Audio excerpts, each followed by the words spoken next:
গোলাঘাট জিলাৰ মেৰাপানী আৰক্ষী থানাৰ অন্তৰ্গত আদৰ্শ গমাৰী পঞ্চায়তৰ ২ নং নৱজ্যোতি গাঁৱৰ পাপু গগৈৰ কন্যা সোণমণি গগৈ নামৰ ১৪ বছৰীয়া কিশোৰীগৰাকী ২ মে'ৰ পৰা নিৰুদ্দেশ হৈ আছে। পৰিয়ালৰ লোকে সদৰি কৰা মতে সোণমণি গগৈ ২ মে'ৰ নিশা ঘৰৰ পৰাই নিৰুদ্দেশ হয়। পিছদিনা পুৱা পৰিয়ালৰ লোকে কিশোৰীগৰাকীক নেদেখি বিভিন্ন ঠাইত বিচাৰ খোচাৰ কৰি থকাৰ সময়তে দিনৰ ১২ মান বজাত 7638022754 নম্বৰৰ পৰা ফোন কৰি কোনো অচিনাক্ত ব্যক্তিয়ে কিশোৰীগৰাকী তেওঁৰ লগত আছে বুলি দেউতাক পাপু গগৈক জানিবলৈ দিয়ে। ইয়াৰ পাছৰ পৰা সেই নম্বৰৰ ফোনটো ছুইচ অফ হৈ পৰে। পৰিয়ালৰ লোকে ঘটনাৰ বিষয়ত মেৰাপানী আৰক্ষী থানাত অভিযোগ দাখিল কৰিছে। কোনো ৰাইজে কিশোৰীগৰাকীৰ সম্ভেদ পালে 9678740561 নম্বৰত যোগাযোগ কৰিবলৈ দুৰ্ভগীয়া পৰিয়ালটোৱে অনুৰোধ জনাইছে।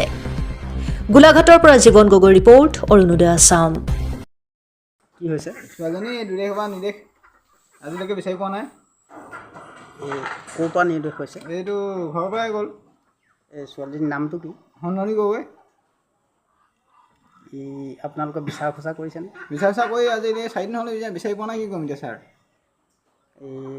এই বিষয়ে আৰক্ষী কাষ চাপিছে? আৰক্ষী ছাৰ দিলোঁ, আৰক্ষীক দিলোঁ। এতিয়ালৈকে বৰ্তমান আমি বিচাৰি পোৱা নাই। সেইকাৰণে আমি নিজেও দিবলগীয়া পৰিছে। আৰু মই দোষিত আছোঁ। মায়ে ভাত খোৱা নাই, ভাইকো ভাত খোৱা নাই। এইকেইদিন ভাত খাবলৈ আমি পোৱা নাই। হয়, ছোৱালীজনীৰ নামটো কি আছিলে? সোণমণি গগৈ। তাইৰ কাৰণে নিৰ্দেশ হোৱাৰ কাৰণে আমি নিজৰ দিবলগীয়া পৰিছোঁ। এই বয়স কিমান হ'ব? বৰ 12 বছৰ। এই ঘৰৰ পৰা ক'ৰবালৈ গৈছিলে নেকি? ঘৰৰ পৰা বেলেগলৈ নাই, ঘৰৰ পৰাই নাই নিৰ্দেশ। একো প্ৰতিমুখৰ পৰাই নাই। আপোনালোকে কেনেকৈ গম পালে ছোৱালীজনী যে হেৰাইছে? হেৰাইছে বুলি গম পালোঁ। মানে ছোৱালীজনী নাই বুলি মোক ফোন কৰিছিলে এটা নাম্বাৰত। সেই নাম্বাৰটো এতিয়া মোৰ ওচৰত আছে বাৰু। এই কি বুলি ফোন কৰিছিলে নাম্বাৰটো? এই মই ছোৱালীজনী এনেকৈ মই লৈ আনিলোঁ বুলি বুলি কথা এষাৰহে কৈছিলে, আৰু বেলেগ নাই কোৱা। সেই মানুহজনক চিনি পায়নি আপুনি? চিনি নাপাওঁ মই। সেই নাম্বাৰটো আপোনাৰ লগত আছিলে নেকি? নাম্বাৰটো আছে। এই আগুৱাই পিছে সেই নাম্বাৰটোৱে ফোন কৰিছিলে নেকি? নাই কোৱা আগত। ফোন নাই কৰা? নাই, মোলৈ ফোন নকৰে। কিন্তু সেইদিনাখনে ফোন কৰিছে যে ছোৱালীজনী মই এনেকৈ লৈ আহিলোঁ বুলি মোলৈ ফোন কৰিছে। আৰু তাৰপিছৰ পৰা আপুনি সেই নম্বৰটোলৈ ফোন কৰিছে নেকি? ফোন কৰিছিলোঁ, ছুইচ অফ হৈ আছে।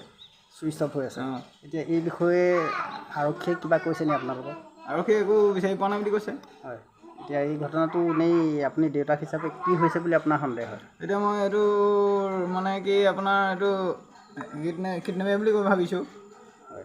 এইটো অপহৰণ কৰি নিছে চাগে ছোৱালীজনী। নহ'লেতো আজিলৈকে মই ফোন কৰিলোঁহেঁতেন।